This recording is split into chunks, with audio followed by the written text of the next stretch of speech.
clear the exams, how many days according to you should be like average and standard for everybody? If you are here right now, think about it. Just, I'm not even talking anything else. This is what is your goal. This is what you want to achieve. And if this is of value, what would you do?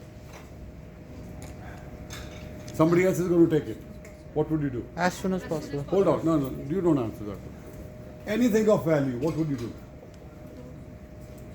Unless you have value in your mind, you'll never find a way. I tell you, come with me to say we are traveling. You don't see value in traveling with us. And if you see, I'm going to travel with Mr. Sakija and Mrs. Sakija and Eric Olson and his wife Sandra, and if you're married, you're coming with us with your spouse, you have a chance to travel with us, you'll do anything, would you? If possible. If you see value. If you don't see value, you said, one of those guys. Rohit invited us. He saw value in inviting Eric Olson. He doesn't have time. I'm exhausted for 3 days. I see value in coming here because I'm a future leader sitting in this room. If I can invest my time and all these future leaders become millionaires in my team, what's going to happen to my income? I see value. That's why I'm here. Do you think I'm tired? Look at my age. How old is your dad? I'm 65. You see the power? Not that I'm physically as strong as possibly he might be stronger than me, but I see value. When you see value, you find time. Is that right or right? Right. What value do you see in yourself? Anything that you for value, if you see value in making $6 million, you'll find a way. If you see value in making $2 million, you'll find a way. He's looking value at making, competing with Eric Olson going forward. Yes, possibly he'll be 10 times ahead of him by the time he reaches that level. But he's seeing his value, that's why he's putting up this event. What interest does he have to invite you all for dinner tonight? He sees the value in creating some giants in you. Because this is possibly might cost $2,000, this evening might cost $1,500, I don't know. But I invite Eric Olson, he has no time. I see value in inviting him. It took me 5 years to get him here. I see value in inviting him. Not that he doesn't want to come, he's busy. I see value. Otherwise, I would say if he doesn't come, I'm not going to call him. Some of your relatives, you invite them for dinner or something, they don't show up. Second time, technically, you don't call them, right? I call him because I see value. He's delivered so much of value to me and to my team that we are going to be giants going forward. So what value do you create for yourself? That makes sense? So if you see value in getting your license, you'll find a way. You can do it in 30 days, you can do it in 15 days. If you see no value, oh, Rohit is pushing you, somebody else, your upline leader is pushing you. You don't see value, you'll not find value. I ask people, why you didn't show up for meeting? Oh, I had to go for work. They consider the job as work. They never consider WFG as work. WFG pays you millions of dollars. Nobody treats us as work. Oh, I have to pick up my uncle coming from airport. When you're in job, uncle is coming from India or wherever. You say, uncle, please take a cab, come home. I'll pay for it. No pay for you. You come to home, there's the address, under the carpet you find the key, just go in, there's food ready for you. I'll see you on the weekend. But in WFG, uncle, no worries, you come, I have all the time in the world, I'll pick you up from the airport. And people who are WFG, they have time for everything. In job, you have no time for anybody. You ask your neighbors, you ask your sister, can you take care of my child? I have to go for a party tonight. You manage 10 things every night. But when it comes to WFG meeting, you have no time to manage anything. Eric Olson is coming all the way. You're going to go to Niagara for bullshit. But you go to for a party, in Indian parties, ladies dress up for 7 days. Their nails, their hair, their pedicure, they have time for everything. No time for WFG. Right or right? Say yes. Yes. Awesome. I have a question. So, I was right.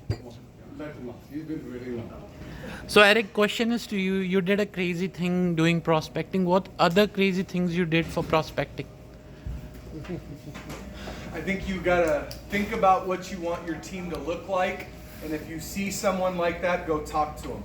So usually it's your natural market. So if you play sports, it's easy to talk to other people who play sports. If you speak another language, it's easy for you to talk to people that speak that language. If you are in nursing or trucking or military or whatever field you're from, you should attack that natural market. So when I started, I recruited nothing but sports people. That's why I like Rohit, because he's a sports guy. So I recruited nothing but sports people, and now I have over 150 SMDs that play sports, play college sports or professional sports. So a couple tips for prospecting. You should always be asking them questions. You should always be using their name. You should always be complimenting them. And then you should always sell a big dream. You should always be leveraging your leadership. You should also be leveraging the credibility of the company. And then after you do all that, then you take it away. I'm not sure if you qualify. I'm not sure if you'd be a good fit. I'm not sure if you have what it takes, but I'm willing to give you a shot. Give me your name and number. Let me change your life. You know, so those are some tips on prospecting. Awesome. Amazing. Yes. Thank you. So I have a question for you. I am good at personal recruiting, personal production, and there's clean production of it. But I think building and tab loading is missing. So I think that's where I'm feeling discouraged and I'm not doing no more personal recruiting because I can't build them. So Yeah, I mean, there's a lot of people like that. That's why I mentioned that today about, are you a recruiter, are you a producer, are you a builder? And builders make the most money. So if I were you, I would be asking questions to builders. I would be studying leadership. You know, John Maxwell is a great person to study on leadership. Study great leaders, ask great leaders questions, ask about building.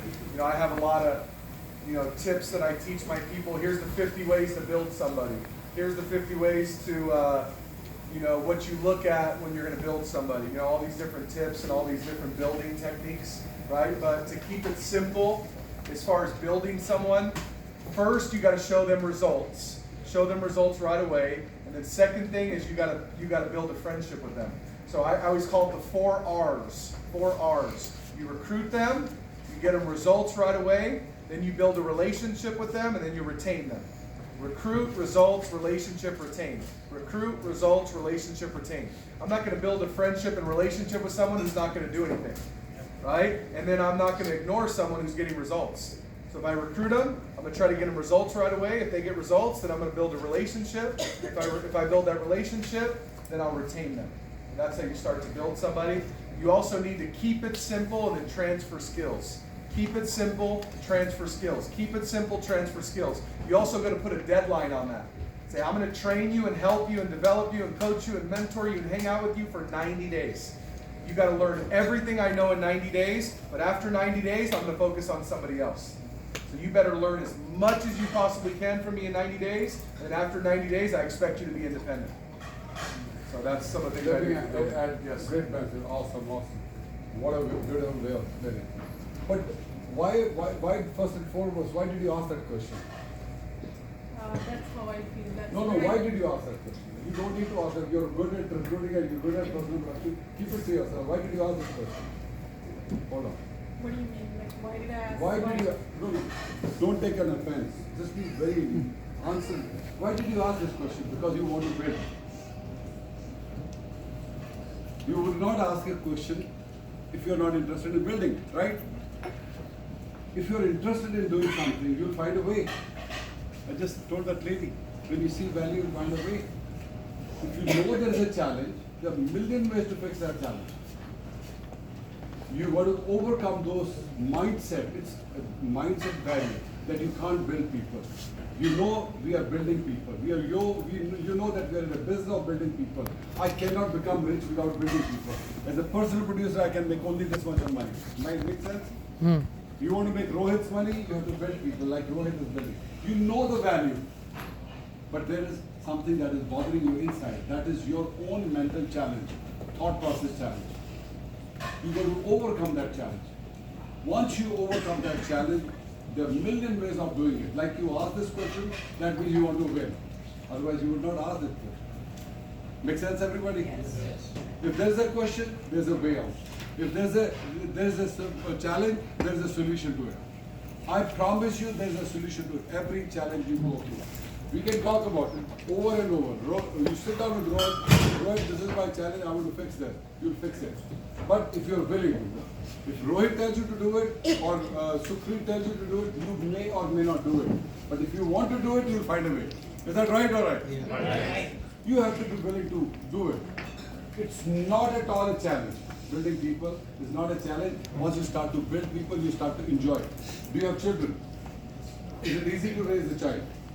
You know as a mother, it's very difficult. But why are you doing it? You can just say, give it to your sister, give it to your neighbors. That's my child, take it. I don't want it. You see value in it. You want to raise them to good people. And you'll find every way. Even if the child is crying all night and you have a medical challenge, you'll run to nurses, you'll run to your neighbors, you'll run to the experienced mothers. What do you do in this situation? You'll find a way. There's a way out to everything. Am I right or right? Right. Yes. Yes, ma'am. Okay, according to WFG Success Principles, number Eric, for you. 8, Yep. from Eric, the strong work ethic 12-hour day. How would you utilize those hours most efficiently, especially when you solely have like a family, 3 kids, and you're doing this is all you're doing from 9 a.m. to 9 p.m.? Yeah, I have a wife and 4 kids, so I understand where you're coming from for sure. And our baby's sick right now with the fever, I just found out. So it's like, it's not easy, but like Harinder said, when you see value, you'll do it anyways. But, if you have, if you're married and you have 5, 6, 7, 8 kids or something like that, then I understand you might only need to work 4 days a week. But that 4 days a week, Monday through Thursday, it's 16 hours a day. Monday through Thursday, right? And sometimes, like, I've heard of crazy stories, like, for example, I have a Filipino couple on my team. They have 3 kids, and they said, all right, I'm going to have our kids be watched by their grandparents in the Philippines, and for 2 years, I'm just going to go super hard in this business, right? I'm not saying you should do this. I'm giving you an example, right? So then they went crazy hard for 2 years. They became a CEO. Now they make $400,000 or $500,000 a year, and they spend every day and every second with their kids. For the next 50 years, they'll spend every day with their kids. But for 2 years, they let the parents raise the kids in the Philippines while they just work 16 hours a day, 7 days a week. Right? And I'm just saying that they hit CEO, and the next 100 years, they're CEOs now. Right? So, I mean, desperate measures require desperate things, and you got to just have the do whatever it takes mentality. If I were you, I'd move my parents here to watch your kids. I'd move my sister or brother. I pay my little brother to pick up my kids from school. Right? Just little things like that. Whatever you got to do. This is your business. What if you own this restaurant and you have a wife and 3 kids, or a husband and 3 kids? What would you do? You'd figure it out. Yes or no? Yes. Figure it out. You own a business. You own a financial company. You need to figure it out. Right? Whatever it takes. I don't care if I have to mom, dad, brother, sister, aunt, uncle, move them from another country, move them in, make my garage into a bedroom, put that, whatever I got to do, I'm going to make it happen. Right? And that's what I did. Just made it happen, whatever it takes. And then what I do is I take my kids to school every morning. Right? So I spend a good hour, 2 hours with my kids every morning. I take them to school. I teach them the lesson of the day every day, right? And we put them in nice schools. And then, every Sunday now is my family day. I work 7 days a week for about 12 years straight. And now every Sunday I coach my kids in sports. Every Sunday, like today, I'm supposed to be coaching my kids right now. I'm texting because I'm asking, how they doing? How's the game? Well, I'm supposed to be there right now, but I'm here with you instead. Right? And because I never work on Sundays, but because I have a good friend, Harinder, right, that's what I'm doing. I haven't worked on a Sunday in 5 years. The first Sunday I worked in 5 years. That's just the respect I have.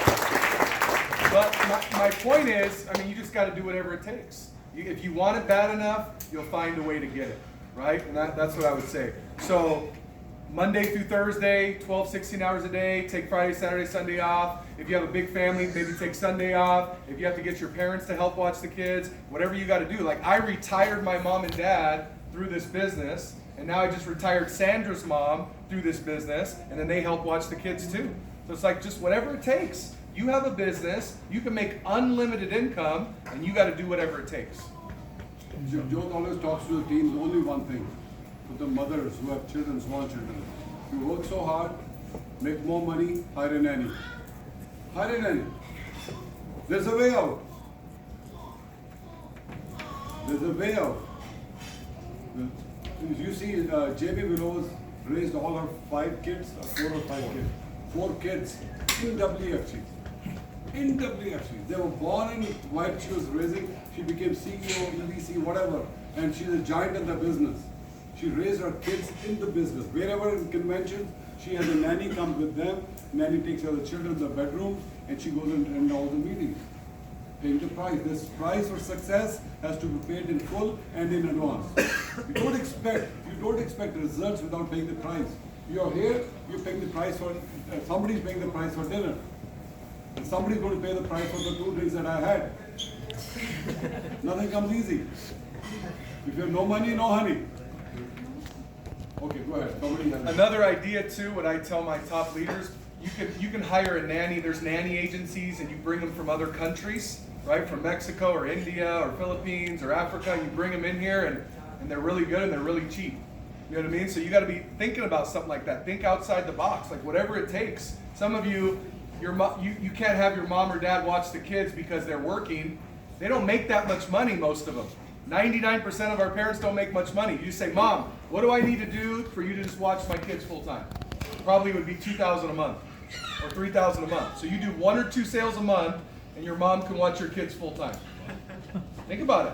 Whatever it takes, right? You got to have mental toughness. You got to have no excuses. You got to do whatever it takes. You got to have the go big or go home mentality. This is your shot at the big time. This is your opportunity of a lifetime. I mentioned it today. People come here from other countries for the land of opportunity. You found it. What are you doing with it? So, Eric?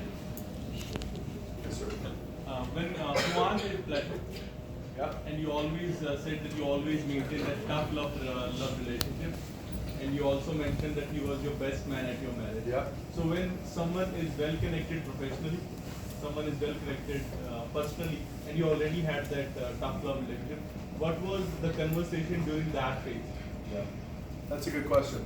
So this is what I would do. I would sit with them right here and go, all right, we're really good friends. I love you like a brother, but right now, we're going to have a business talk.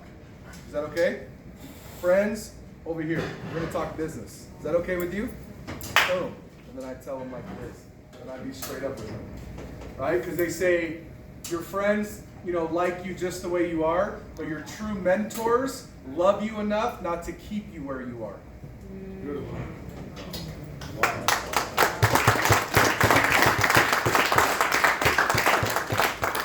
Go ahead. Eric, you spoke about the 75 points, like about the business platform, right? You said you use it for recruiting. Right. Can you talk about how you use that for recruiting? I don't go over every single one of those, because that'd be a long time to do. But I hit the major points. What I do is I sit down with somebody, I ask them a bunch of questions, and I kind of feel them out. Where are they at? I could tell how much they make just by talking to them for 5 minutes, right? So if they make $20,000, $30,000 a year, I'm going to sell them a $100,000 dream. If they make $100,000 a year, I'm going to sell them a $500,000 dream. If they make $500,000 a year, I'm going to sell them a $1 million dream. So depending on where they're at is what dream I'm going to sell, right? Do you know, it's funny, I told my team this, me making $500,000, $600,000, $700,000 every month, $1 million in a month, it's harder for me to prospect people than it is even for you. Because people don't believe it, they don't understand it. It's like 100 times more than they make right now, and they don't get it. When I was broke, I was like, man, I'm broke, you're broke, let's go get rich together, right? And they're like, yeah! You know what I mean? It was like so easy to recruit everybody. And now it's like, you know what I mean? Like, I don't know, like I make in a month what they make in 10 years. Right? Seriously. So they can't even think that big. Right? And so it's actually harder now. And then also you're more, what's the word? You're more picky on who you want to work with now. Yeah. Back in the day, I just worked with anybody and everybody. Who cares? Now it's like I'm kind of picky on who I'm going to work with. Right? So my point is, right now where you're at, it's actually